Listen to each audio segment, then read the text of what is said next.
कुरैश के जासूसों की गिरफ्तारी और खालिद बिन वलीद की ख्यालात। जब ये बहस जारी थी तो कुरैश के कुछ आदमी दो मुसाफिरों को पकड़कर सरदारों के सामने ले आए।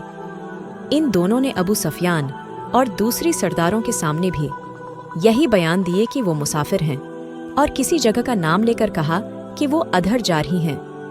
फौरन मक्का को कोच करो और अगली जंग की तैयारी करो। खालिद ने यह पहली जंग लड़ी, लेकिन वो समझता था कि वो मुसलमानों को शिकस्त नहीं दे सका है। आज 4 बरस बाद वो उस सोच में गरक था कि मुसलमानों की ये ताकत आम इंसानों की ताकत नहीं थी, कोई राज है जिससे वो अभी तक नहीं पा सका। उसी अहल कुरैश की कुछ खामियां याद आने लगें, कुछ बातें और कुछ ऐमाल उसी अच्छी नहीं लग रही थी।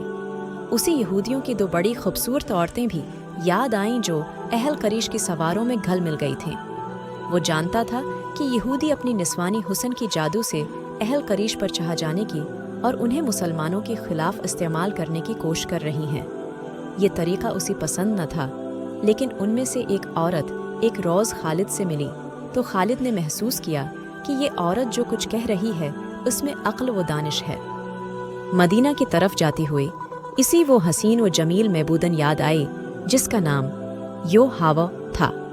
इसने उस महबूदन को जहन से निकाल दिया, लेकिन योहावा रंग बरंगी ततली बनकर इसके जहन में अड़ती रही।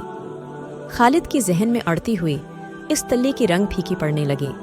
फिर तमाम रंग मिलकर सरख हो गई, खून जैसी सरख।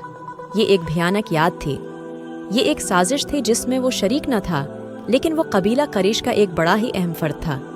मुसलमानों के खिलाफ किसी साजिश में शरीक न होने के बावजूद वो दावी नहीं कर सकता था कि वो उसमें शरीक न था। खालिद दौड़ता हुआ वहाँ गया। वो 2 मुसलमान हबीब बन अदी और ज़ीद बिन दफना थी। खालिद दोनों को जानता पहचानता था। उन्होंने इस्लाम कबूल कर लिया था। उनमें हब रसूल नीम का ये आलम था कि रसूल खुदा ये हम पर जाने कुर्बान करने को तैयार रहते थी। हबीब और ज़ीद चुपचाप खड़ी थी। उनके चेहरों पर खौफ न था, घबराहट नहीं थे, बल्कि किसी भी चीने भी नहीं थे।